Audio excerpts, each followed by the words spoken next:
Hello, welcome to my channel anatomy world. आज हम पढ़ेंगे एक डिफेक्ट जिसका नाम है tetralogy of Fallot. Tetralogy of Fallot, इसको जानने के लिए पहले हमें सीएचडी के बारे में जानना पड़ेगा कि सीएचडी क्या होता है। तो हम सीएचडी के बारे में समझते हैं पहले कि सीएचडी क्या होता है। ठीक है, हम सीएचडी को क्या बोलते हैं। तो सीएचडी की फुल फॉर्म होती है, यहाँ लिखते हैं अपन CHD। CHD CHD की फुल फॉर्म होती है congenital heart disease. Congenital heart disease, congenital अलग वर्ड है, हार्ट डिजीज हार्ट आप समझते हो। कंजेनाइटल का मतलब होता है जन्मजात, ऐसी बीमारी जो जन्म से स्टार्ट होती है या जन्म से प्रेजेंट होती है उसको अपन बोलते हैं कंजेनाइटल हार्ट डिजीज। आप सबको पता है कि जब बच्चा अपने गर्भ के अंदर होता है, जिसको अपन यूट्रस बोलते हैं, गर्भाशय जिसको बोलते हैं, गर्भाशय के अंदर बच्चा अपना रहता है, उस टाइम पे हार्ट का निर्माण होता है। जितने भी अपने ऑर्गन हैं उन सब का निर्माण होता रहता है। उस टाइम पे क्या होता है, कुछ डिफेक्ट आ जाते हैं। इसका एग्जैक्ट कारण तो कुछ भी नहीं है, एग्जैक्ट कारण तो अपन बता नहीं सकते, लेकिन कुछ कारण बोलते हैं। जैसे हो सकता है किसी ड्रग्स की वजह से हो सकता है, कुछ टेरेटोजेनिक इफेक्ट हो सकते हैं, या मेनली बात करें तो हम डाउन सिंड्रोम, इसकी वजह से भी अपने को देखने को मिलता है। क्या देखने को मिलता है, कंजेनाइटल हार्ट डिजीज के अंदर अलग अलग तरीके की अपने को डिफेक्ट देखने को मिलते हैं। कौन कौन सी डिफेक्ट देखने को मिलते हैं, तो अपने को देखने को मिलता है इसके अंदर कंजेनाइटल हार्ट डिजीज की वजह से हो सकता है कि बेबी जो बाहर आएगा उसके अंदर साइनोटिक हो सकता है कि उसके अंदर असाइनोटिक डिफेक्ट हो, या हो सकते हैं उसके अंदर ऑब्स्ट्रेक्टिकल डिफेक्ट हो। आज हम पढ़ेंगे टेट्रालॉजी ऑफ फेलोट, जिसका किसका एग्जाम्पल है ये, तो साइनोटिक के अंदर टेट्रालॉजी ऑफ फेलोट होता है। टेट्रालॉजी ऑफ फेलोट को, इससे पहले अपन फीटल सर्कुलेशन की बात करते हैं कि फीटल सर्कुलेशन क्या होता है। नॉर्मली फीटल सर्कुलेशन की बात करते हैं अपन। फीटल सर्कुलेशन क्या होता है, आप सबको पता है, नहीं पता, चलो कोई नहीं, मैं बताता हूँ फीटल सर्कुलेशन क्या होता है। आप सबको पता है ये अपना नॉर्मल हार्ट है। हार्ट के अंदर कितने चैम्बर होते हैं, हार्ट के अंदर सर 4 चैम्बर होते हैं। कौन कौन से चैम्बर होते हैं, ये वाला है, इसको अपन ने नाम दिया है राइट एट्रियम। इधर वाला कौन सा है, लेफ्ट एट्रियम। यहाँ पे होता है, इसको अपन बोलते हैं राइट वेंट्रिकल। इधर है, इसको बोलते हैं लेफ्ट वेंट्रिकल। इस तरीके से नॉर्मल अपनी हार्ट की स्ट्रक्चर्स होती है। फीटल सर्कुलेशन में क्या होता है कि ये जो अपना हार्ट है वो तो काम करता नहीं है, अपने लंग्स भी काम नहीं करते हैं, उसमें तो मिक्स टाइप का सर्कुलेशन होता है। कैसा होता है मिक्स टाइप का सर्कुलेशन, जैसे नॉर्मली अपना जो ब्लड आता है वो यहाँ पे एक ओपनिंग होती है। यहाँ पे कौन सी ओपनिंग होती है, उसका नाम क्या है, उसका नाम है फोरामेन ओवल। वो क्या करता है, यहाँ से ब्लड आया, इस फोरामेन से ओवल से ब्लड गया और लेफ्ट एट्रियम में चला जाता है। यानी इधर की तरफ जो ब्लड है, इधर की तरफ जो ब्लड है ये अपना राइट एट्रियम के अंदर, और ये राइट वेंट्रिकल के इधर की जो तरफ ब्लड है उसको अपन बोलते हैं क्या, यानी डीऑक्सीजनेटेड ब्लड। क्यों, क्योंकि ऊपर से सुपीरियर वेना केवाई, इधर से इंफीरियर वेना केवाई, दोनों मिलकर ब्लड लाती है, उसको अपन डीऑक्सीजनेटेड ब्लड बोलते हैं। इधर वाला जो ब्लड होता है उसको अपन ऑक्सीजनेटेड ब्लड बोलते हैं। तो ये जो फीटल सर्कुलेशन होता है उसके अंदर क्या होता है, मिक्स टाइप का अपने को ब्लड देखने को मिलता है। क्योंकि इधर का जो शुद्ध ब्लड है, इधर जो अपना डीऑक्सीजनेटेड ब्लड है, दोनों ब्लड जो होते हैं वो आपस में मिक्स होते रहते हैं। क्योंकि यहाँ पे फोरामेन ओपनिंग प्रेजेंट होती है, इससे आपस में मिक्स होते रहते हैं। ऐसा क्यों होता है, जब हम फीटल सर्कुलेशन की बात करते हैं, आप सबको पता है कि इस जगह जहाँ पे इसकी बात करते हैं अपन, ये वाला अपना, ये वाला जो है, ये वाला, इस जगह अपनी पल्मोनरी आर्टरी प्रेजेंट होती है। यहाँ की बात करें तो ये वाला पार्ट है, इसको हमने नाम दिया है इन्फीरियर वेना केवा। इधर की बात करते हैं तो इसको हमने नाम दिया है सुपीरियर वेना केवा। अब क्या होता है कि ये जो अपना है, अब लंग्स तो काम करते ही नहीं है, इसके आगे इधर बात करेंगे तो लंग्स होते हैं। अब यहाँ पे ये जो पल्मोनरी आर्टरी है, इससे जो ब्लड है आगे जा ही नहीं पाएगा, क्योंकि लंग्स तो काम करते ही नहीं है। तो ये ब्लड का प्रेशर यहाँ क्रिएट होगा, इसके बाद ये वापस इधर आगे की तरफ यहाँ क्रिएट होगा, और ये क्रिएट होने के बाद वापस इस तरफ ये प्रेशर जनरेट करता है, जिससे राइट एट्रियम से ब्लड लेफ्ट एट्रियम की तरफ जाता रहता है इस ओपनिंग से। क्यों? क्योंकि यहाँ पे प्रेशर क्रिएट हो रहा है। क्यों? आगे तो ब्लड जा ही नहीं रहा, क्योंकि लंग्स अपने काम कर ही नहीं रहे हैं। आगे ये जो पल्मोनरी आर्टरी है ये अपनी जाके लंग्स के अंदर जुड़ती है। अब जब लंग्स ही काम नहीं कर रहे तो ये जो ब्लड है ये वापस इधर की तरफ प्रेशर क्रिएट करता है, और ये जो है वापस अपना राइट एट्रियम से लेफ्ट एट्रियम की तरफ चला जाता है। इसका मतलब ये है कि राइट एट्रियम के अंदर प्रेशर ज़्यादा होता है, लेफ्ट एट्रियम के अंदर प्रेशर कम होता है। ये तो अपना नॉर्मल फीटल सर्कुलेशन होता है। अडल्ट सर्कुलेशन कैसा होता है? अडल्ट सर्कुलेशन की बात करें तो इधर से अपनी इंफीरियर वेना केवाई, इधर से अपनी सुपीरियर वेना केवाई, इधर से राइट एट्रियम, यहाँ पे अपना ट्राइकस्पिड वॉल, और यहाँ बात करते हैं तो राइट वेंट्रिकल, फिर ये अपना पल्मोनरी आर्टरी, और यहाँ से ब्लड होते हुए कहाँ जाता है? अपने इधर लंग्स के अंदर चला जाता है, फिर लंग्स से अपनी पल्मोनरी वेन के थ्रू लेफ्ट एट्रियम के अंदर आता है, और एट्रियम से बाइकस्पिड वॉल के थ्रू अपना लेफ्ट वेंट्रिकल के अंदर आता है, और ये अरोटा से होते हुए पूरी बॉडी को सप्लाई हो जाता है। फिर क्या होता है? बॉडी को सप्लाई हुआ, फिर वापस वही लोअर ब्लड और अपर वाला बॉडी का ब्लड सारा सुपीरियर और इंफीरियर से वापस राइट एट्रियम में आता है। ये तो अपना नॉर्मल सर्कुलेशन होता है। टेट्रालॉजी ऑफ फ्लूइड में क्या होता है? एक बार की बात थी तो क्या हुआ, एक हॉस्पिटल था, उसके अंदर देखा कि एक जो बेबी है उसका कलर अचानक नीला पड़ गया। सबने देखा कि जब ब्लड है वो अपना राइट एट्रियम से लेफ्ट एट्रियम की तरफ तो जाता है, ऐसा तो हमने देखा है कि फीटल सर्कुलेशन होता है उसके अंदर राइट एट्रियम से लेफ्ट एट्रियम की तरफ जाता है, ये ब्लड फीटल सर्कुलेशन होता है। पर ऐसा कैसे हुआ कि बाद में आने के बाद बच्चा जैसे ही बेबी का जन्म हुआ उसके बाद क्या होता है, 5 मिनट का टाइम होता है अपने पास, नॉर्मल 4-5 मिनट में क्या होता है, यहाँ पे जो ये फोरामेन ओपनिंग है ना ये क्लोज हो जाती है। क्यों हो जाती है क्लोज? क्योंकि पहले यहाँ पे जो पल्मोनरी आर्टरी थी उसका आगे की तरफ ब्लड फ्लो ही नहीं था, क्योंकि आगे तो लंग्स थे और लंग्स तो काम नहीं कर रहे थे।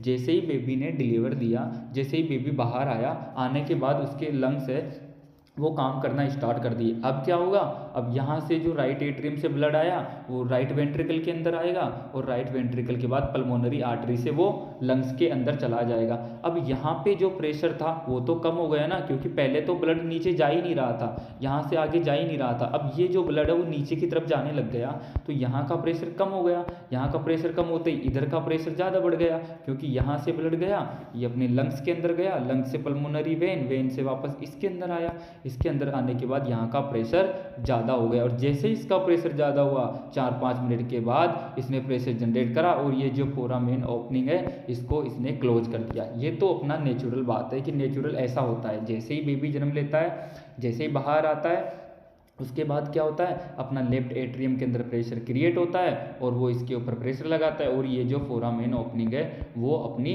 क्लोज हो जाती है। ये नॉर्मल है। लेकिन एक बच्चे के अंदर ऐसा देखा गया कि उसके अंदर नीला पड़ गया बच्चा, साइनोटिक देखने को मिला। साइनोटिक मतलब नीला पड़ जाना। क्यों देखने को मिला, इसको समझने के लिए हमने आगे देखते हैं। इसके समझने के लिए एक वैज्ञानिक आए जिनका नाम था फेलेट भाई साहब आए। उन्होंने एक बीमारी का या एक डिफेक्ट का नाम बताया जिसको अपन बोलते हैं टेट्रालॉजी ऑफ फेलेट। जिसको अपन क्या बोलते हैं, tetralogy of Fallot. Tetralogy of Fallot में अंदर क्या होता है, टेट्रा मतलब 4, जो 4 डिफेक्ट से मिलकर बना हुआ होता है उसको अपन बोलते हैं टेट्रालॉजी ऑफ फेलेट। चलो आइए टेट्रालॉजी ऑफ फेलेट को हम समझते हैं कि टेट्रालॉजी ऑफ फेलेट क्या होता है। इसको एक बार क्लियर कर देते हैं सारे को, इसको वापस दोबारा बनाते हैं। ठीक है, हम टेट्रालॉजी ऑफ फेलेट समझेंगे जो 4 डिफेक्ट से मिलकर बना हुआ होता है। कौन कौन से 4 डिफेक्ट है, पहले अपना ये हर्ट बनाओ। पहले तो अपना ये हर्ट बनाया, इसके अंदर ये अपने 4 चैम्बर बनाया। कौन कौन सा, ये अपना राइट एट्रियम हो गया, ये अपना इधर वाला लेफ्ट एट्रियम हो गया। इसकी बात करते हैं तो ये राइट वेंट्रिकल हो गया, इधर वाले बात करते हैं तो ये लेफ्ट वेंट्रिकल हो गया। ये नॉर्मल चैम्बर होते हैं। इधर की बात करें तो सुपीरियर वेना केवा, इधर की बात करें इधर की बात करें तो ये इंफीरियर वेना केवा। यहाँ से जो निकलती है उसको अपन बोलते हैं पल्मोनरी आर्टरी, यहाँ से निकलती है जिसको अपन बोलते हैं अरोटा। ऊपर अपने इधर लंग्स होते हैं, और इधर की बात करें तो ये पल्मोनरी वेन। इस तरीके का नॉर्मल अपना हर्ट होता है। अब फेलेट भाई साहब आए, उन्होंने बोला कि ये जो किस कारण से होता है, ये बच्चा नीला पड़ा है, इसका कारण हो सकता है मे बी ये हो जैसे tetralogy of Fallot. Tetralogy of Fallot, इस ये जो अपना नाम है टेट्रालॉजी ऑफ फेलेट, इसको अपन समझते हैं। इसके अंदर क्या होता है, 4 डिफेक्ट होता है। कौन कौन से 4 डिफेक्ट होता है, पहले अपन नाम पढ़ लेते हैं। एक तो होता है अपना पल्मोनरी स्टेनोसिस, दूसरा होता है अपना वेंट्रिकुलर सेप्टल डिफेक्ट जिसको अपन बोलते हैं VSD। फिर इसके बाद होता है अपना राइट वेंट्रिकुलर हाइपरट्रोफी। कौन सा होता है, राइट वेंट्रिकुलर हाइपरट्रोफी। फिर इसके बाद एक और होता है जिसको अपन बोलते हैं ओवर राइडिंग ऑफ अरोटा। कौन कौन से बताए मैंने, पहला बताया मैंने पल्मोनरी स्टेनोसिस, दूसरा मैंने बताया वेंट्रिकुलर सेप्टल डिफेक्ट, इसके बाद मैंने बताया राइट वेंट्रिकुलर हाइपरट्रोफी, इसके बाद मैंने बताया over riding of aorta. In 4 defect से मिलकर टेट्रालॉजी ऑफ फेलेट बनता है, यानी टेट्रालॉजी ऑफ फेलेट देखने को मिलता है। टेट्रालॉजी ऑफ फेलेट क्या होता है, टेट्रालॉजी फेलेट एक कंजेनाइटल हार्ट डिफेक्ट होता है जो 4 चीज़ों से मिलकर बना हुआ होता है। कौन कौन सी, pulmonary stenosis, ventricular septal defect, और दूसरे की बात करें राइट वेंट्रिकुलर हाइपरट्रोफी और ओवर राइडिंग ऑफ अरोटा। चलो इनको एक एक को समझते हैं कि कौन कौन से क्या क्या होते हैं।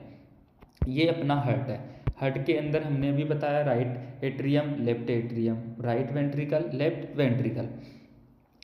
पल्मोनरी स्टेनोसिस, इसको समझते हैं पल्मोनरी स्टेनोसिस को। पहली चीज़ समझते हैं, पहला डिफेक्ट जिसको बोलते हैं अपन पल्मोनरी स्टेनोसिस।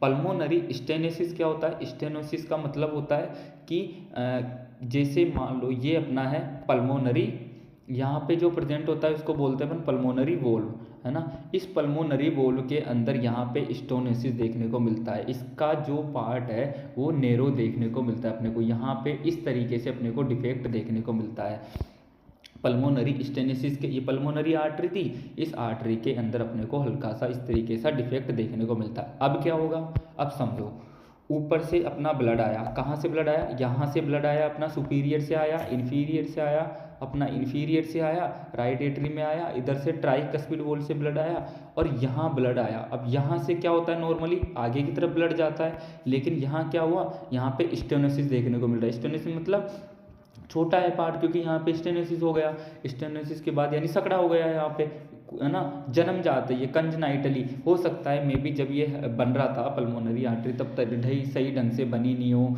या जो भी इसका डिफेक्ट अपने को देखने को मिल रहा, तो क्या हुआ, यहाँ से जो ब्लड आया वो आगे जा ही नहीं पाएगा। अब जब आगे ब्लड ही नहीं जा पाएगा तो ये क्या ऑक्सीजन के लिए ये डीऑक्सीजनेटेड ब्लड था, ये जो डीऑक्सीजनेटेड ब्लड है क्या ये लंग्स में जाएगा, नहीं जाएगा, क्योंकि यहाँ का जो ल्यूमन है वो छोटा है, यहाँ का स्टेनोसिस है यहाँ पे, तो यहाँ का जो पूरा ब्लड है वो अच्छे तरीके से अपने लंग्स के अंदर नहीं जाएगा। अब क्या होगा, यहाँ से ये ब्लड है ये अपने अगर लंग्स के अंदर नहीं जाएगा तो लंग्स के पास से अपना इधर पल्मोनरी वेन से जो ब्लड आता है ऑक्सीजनेटेड ब्लड, उसकी मात्रा तो कम हो जाएगी, है ना।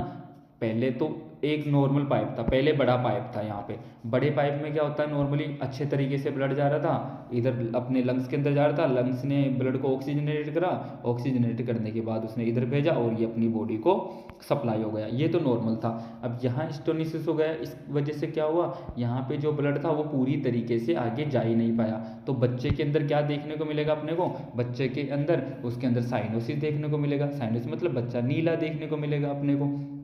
फिर ये तो अपना पहला हो गया। दूसरा डिफेक्ट क्या हो सकता है, यहाँ पे ये ब्लड था अब आगे नहीं जा रहा, यहाँ पे इकट्ठा हो रहा है, तो यहाँ पे एक प्रेशर क्रिएट हो रहा है। अब मान लो आप हाथ ही है, हाथ के ऊपर आप जोर जोर से मारे जाओ तो वहाँ पे स्वेलिंग आ जाएगी। उसी तरीके से आप ये समझ सकते हो कि यहाँ पे ये जो ब्लड है इसके प्रेशर की वजह से आगे की तरफ जा नहीं पा रहा, तो यहाँ पे स्वेलिंग आ गई, सूजन आ गई, और क्या हो गई, हाइपरट्रोफी हो गई। ये जो राइट वेंट्रिकुलर है इसकी हाइपरट्रोफी हो गई। कैसे हाइपरट्रोफी हो गई, ये जो इधर है हाइपरट्रोफी यहाँ देखने को मिलेगी अपने को, यहाँ देखने को मिलेगी, इस तरीके से ये हाइपरट्रोफी हो गई। अब मान लो यहाँ पे हाइपरट्रोफी मतलब ये सूज के मोटा हो गया। अब सूज के मोटा होने की वजह से क्या हुआ, पहले ही एक तो चेम्बर के अंदर आगे ब्लड नहीं जा रहा था, अब ये और सकड़ा हो गया क्योंकि फूल गया, फूलने के बाद इसमें जगह नहीं बची। अब यहाँ से जो ब्लड आ रहा है वो इस राइट वेंट्रिकल के अंदर आया, यहाँ से ब्लड आने के बाद नीचे जाना चाहिए था, लेकिन ये तो और सूज गया। अब क्या होगा कि ये ब्लड और प्रेशर ज़्यादा क्रिएट होगा, और क्या होगा, यहाँ पे अपने को एक सेप्टल देखने को मिलेगा जिसको अपन बोलते हैं VSD, वेंट्रिकुलर सेप्टल डिफेक्ट। ये हाइपरट्रोफी हो गई, स्टेनोसिस हो गया, इनकी वजह से और ज़्यादा कम ब्लड जा रहा है, गया बच्चे के अंदर नीला देखने को मिल रहा है। एक जिसको हम नाम देते हैं VSD, ये अपने को यहाँ देखने को मिलता है VSD, जिसको हम बोलते हैं वेंट्रिकुलर सेप्टल डिफेक्ट। कहाँ देखने को मिलेगा अपने को? यहाँ पे वेंट्रिकुलर सेप्टल डिफेक्ट। बीच के अंदर अपने को एक सेप्टम देखने को मिलता है जिसको अपन बोलते हैं वेंट्रिकुलर सेप्टम डिफेक्ट। अब क्या होगा, ये जो ब्लड था यहाँ इकट्ठा हो रहा था, यहाँ से ब्लड आ रहा था, यहाँ इकट्ठा हो रहा था, आगे तो जा नहीं पा रहा था क्योंकि ल्यूमन छोटा था, यहाँ से ये ब्लड इस तरफ जाने लग जाएगा। ले भाई साहब, अब क्या हुआ, ये जो इधर का अपना ब्लड था ये तो ऑक्सीजनेटेड ब्लड था, लेकिन जो इधर से ब्लड आया डीऑक्सीजनेटेड ब्लड, होना तो ये चाहिए था कि ये जो डीऑक्सीजनेटेड ब्लड है ये अपने लंग्स के अंदर जाना चाहिए था, लेकिन क्या हुआ, यहाँ पर इस स्टेनोसिस की वजह से, हाइपरट्रोफी की वजह से ये यहाँ का ब्लड अपने VSD वेंट्रिकुलर सेप्टल डिफेक्ट यानी दोनों के बीच में ओपनिंग से ये अपने अरोटा में इधर जाने लग गया। अब जहाँ ब्लड शुद्ध जाना चाहिए था वहाँ पे डीऑक्सीजनेटेड ब्लड जा रहा है। अब डीऑक्सीजनेटेड ब्लड जाएगा, उसमें ऑक्सीजन की मात्रा है ही नहीं, कम है। अब कम है तो बॉडी बच्चे के अंदर उसको ब्रीथलेसनेस, सांस में दिक्कत आएगी, है ना, जल्दी थक जाएगा, और क्या होगा, उसके अंदर नीलापन देखने को मिलेगा अपने को, जिसको अपन बोलते हैं साइनोसिस, यानी नीला देखने को मिलेगा अपने को बच्चा। एक और बच गई अपनी, एक कौन सी बच गई, जिसको अपन बोलते हैं over riding of aorta. Over riding of aorta में क्या होता है, ये जो अपना यहाँ पे ये बना हुआ है अरोटा, ये क्या होता है, यहाँ से हटके और इसके पास में यहाँ अपने को देखने को मिलता है, इसकी जो ओपनिंग है यहाँ देखने को मिलता है। जैसे हम बात करते हैं, इसको पहले हटाते हैं, इसको हमने हटाया, ठीक है, आगे बात करते हैं। ये अपना नॉर्मल चेम्बर था, अब यहाँ पे होना तो इस जगह चाहिए था, ये कहाँ होना चाहिए था, नॉर्मली ये अपना इस जगह होना चाहिए था, है ना, पर ये यहाँ से होके ये इस तरीके से यहाँ पे अपने को देखने को मिलेगा। कैसे देखने को मिलेगा, बात करते हैं अपन। ये इधर देखने को मिला और ये इधर देखने को मिला। अब क्या हुआ, अब यहाँ पे जितना भी जो ब्लड था अपना इस जगह इकट्ठा हो रहा था वो आगे जा नहीं पा रहा था, यहाँ से VSD से ब्लड आया और वो डायरेक्ट ही अपने इस अरोटा के थ्रू पूरी बॉडी के अंदर जा रहा है। अब क्या हुआ, इधर का जो डीऑक्सीजनेटेड ब्लड था वो अपने पूरी बॉडी के अंदर जाने लग गया, इधर से ऑक्सीजनेटेड ब्लड, इधर से डीऑक्सीजनेटेड ब्लड, दोनों मिक्स होकर बॉडी के अंदर जाने लग गए। आगे तो जा ही नहीं रहा, इधर बहुत कम जा रहा है, तो यानी ऑक्सीजनेटेड ब्लड की तो मात्रा कम रहेगी और जो अपना डीऑक्सीजनेटेड ब्लड है उसकी मात्रा ज़्यादा रहेगी। इस तरीके से ये अपनी पूरी बॉडी में सप्लाई होने लग जाएगा। तो क्या हुआ, बच्चों के अंदर अलग अलग डिफेक्ट अपने को देखने को मिलेगा। जैसे आगे हम बात करते हैं tetralogy of Fallot. Tetralogy of Fallot is a congenital heart defect combining four abnormality. अभी हमने बात करी, टेट्रा मतलब चार, फेलेट मतलब वैज्ञानिक, जो फेलेट वैज्ञानिक ने इसका नाम दिया था कि टेट्रालॉजी ऑफ फेलेट एक कंजेनाइटल हार्ट डिफेक्ट है, ये जन्मजात डिफेक्ट है जो अपने को बच्चों के अंदर देखने को मिलता है। क्या क्या कंपोनेंट्स है, कौन कौन से होते हैं, चार। पहला पल्मोनरी स्टेनोसिस। पल्मोनरी स्टेनोसिस क्या होता है, इसके अंदर होता है narrowing of the pulmonary outflow tract. अभी हमने बात करी थी कि जो अपना पल्मोनरी आर्टरी था वहाँ पे स्टेनोसिस देखने को मिल रहा था, यानी इसका पार्ट नैरो हो गया। फिर हमने देखा वेंट्रिकुलर सेप्टल डिफेक्ट, इसके अंदर होल देखने को मिल रहा था बिटवीन किसके बीच में, अपना राइट वेंट्रिकल और लेफ्ट वेंट्रिकल के बीच में अपने को एक होल देखने को मिलता है, उसको अपन बोलते हैं VSD। फिर आगे बात करते हैं अपन राइट वेंट्रिकुलर हाइपरट्रोफी। इसके अंदर क्या बताया था मैंने कि जो राइट वेंट्रिकल है वो हाइपरट्रोफी हो जाता है, वहाँ पे स्वेलिंग आ जाती है, सूजन आ जाती है, यानी थिकंड राइट वेंट्रिकुलर वॉल, इसकी जो दीवार है वो मोटी हो जाती है। एक और था अपना over riding of aorta. Over riding of aorta क्या होता है, अरोटा की जो पोजीशन है वो VSD से जुड़ जाती है, यानी उसके पास में आ जाती है। पैथोफिजियोलॉजी की बात करते हैं, क्या क्या किस कारण से हो सकता है, हमने बताया था पैथोफिजियोलॉजी भी कि रिड्यूज पल्मोनरी ब्लड फ्लो, जो अपनी पल्मोनरी आर्टरी थी वहाँ पे स्टेनोसिस हो गया, इस वजह से जो लंग्स को ब्लड ज़्यादा जाना चाहिए था वो कम जाने लग गया, उसकी वजह से अपने को ये देखने को मिलेगा। इसने ये लिखा है reduce pulmonary blood flow due to pulmonary stenosis. Pulmonary stenosis के कारण पल्मोनरी ब्लड फ्लो कम देखने को मिला। फिर है राइट टू लेफ्ट शंट, जिसको अपन बोलते हैं cyanosis due to VSD। Normally blood क्या होता है, सर्कुलेशन हमने देखा था कि नॉर्मली ब्लड अपना इधर इस तरीके से जाता है, पर इसमें क्या हुआ, राइट से ब्लड अपना लेफ्ट की तरफ जाने लग गया, क्योंकि VSD हो गया, वेंट्रिकुलर सेप्टल डिफेक्ट, जिसमें राइट वेंट्रिकल से लेफ्ट वेंट्रिकल की तरफ ब्लड जाने लग गया। एक चीज़ और बताते हैं इसके अंदर, जैसे साइन सिम्टम्स की बात करते हैं। पहले साइन सिम्टम्स क्या क्या देखने को मिलेंगे अंदर, सिम्टम्स की बात करें तो कौन कौन से देखने को मिलेंगे अपने को, साइनोसिस, जिसके अंदर क्या होता है, बच्चा ब्लू देखने को मिलता है, नीला पड़ जाता है पूरा बच्चा। डीकलरेशन ऑफ स्किन, उसकी स्किन कलर चेंज हो जाता है। वर्स विद एक्टिविटी, है ना, ब्रीथलेसनेस, सांस लेने में दिक्कत होगी, थकान होगी, फटीग होगी। साइनोटिक स्पेल्स देखने को मिलेंगे अपने को उसके अंदर। सडन सीवियर साइनोसिस, अचानक नीला पड़ जाएगा बच्चा। क्लबिंग देखने, उसकी फिंगर की बात करते हैं तो क्लबिंग देखने को मिलेगी ओल्डर बच्चे के अंदर। फिर इसकी बात करते हैं डायग्नोसिस। अब भाई हमें पता कैसे चलेगा कि बच्चे के अंदर क्या डिफेक्ट है क्या नहीं है, हार्ट के अंदर की बीमारी है तो अंदर की तो बाहर से देख के पता नहीं चलेगी क्या बीमारी है। इसके लिए हम करवाते हैं इकोकार्डियोग्राफी, है ना, इससे कंफर्म पता चल जाता है अपने को, उसकी स्ट्रक्चर्स का, एनाटोमी का पता चल जाता है उसकी, कौन कौन सी जगह कौन कौन सा डिफेक्ट है। क्लिनिकल एग्जामिनेशन करते हैं, हेल्थ मरमर, हार्ट की साउंड सुनते हैं, मरमर साउंड सुनाई देती है अपने को, बच्चा साइनोसिस देखने को मिलता है अपने को। सॉरी। इसके बाद मैनेजमेंट की बात करते हैं कि मैनेजमेंट क्या क्या हो सकता है। अपन बात करते हैं prostaglandin E1 keeps the ductus arteriosus open. वही तो था अपना, जो आर्टरी था उसके अंदर स्टेनोसिस हो गया था, उस स्टेनोसिस को क्या करता है, ये ओपन करके रखता है। ये बिफोर सर्जरी से पहले की बात है। फिर बाद में लिखते हैं बिफोर सर्जरी, ये अपने को देखने को मिलता है। इसके बाद और बात करते हैं तो pulmonary blood flow corrective surgery या closure of VSD and relief of pulmonary stenosis. यहाँ पे जो लिखा है कि डेफिनेटिव मैनेजमेंट क्या होगा सर्जरी का, वो सर्जरी का होगा या तो उस डिफेक्ट को अपन बंद कर दे पल्मोनरी VSD को, और जो अपना स्टेनोसिस था उसको अपन वहाँ से हटा दे, तो उसका परमानेंट इलाज हो सकता है ना। इसके बाद कॉम्प्लिकेशन क्या क्या देखने को मिलेंगे अपने को, कॉम्प्लिकेशन हो सकते हैं कि साइनोटिक स्पेल देखने को मिलेगा अपने को, अर्दमिया देखने को मिलेगा अपने को, राइट वेंट्रिकुलर डिस्फंक्शन देखने को मिलेगा अपने को। प्रोग्नोसिस यानी बच्चे के सही होने के कितने चांस है, या क्या कब तक क्या रह सकता है, उसका इम्प्रूवमेंट का क्या सीन है।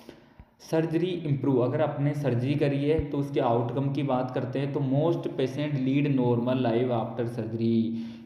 कुछ बच्चे की या पेशेंट की बात कर सकते हैं कि सर्जरी के बाद वो नॉर्मली अपनी लाइफ जी सकते हैं।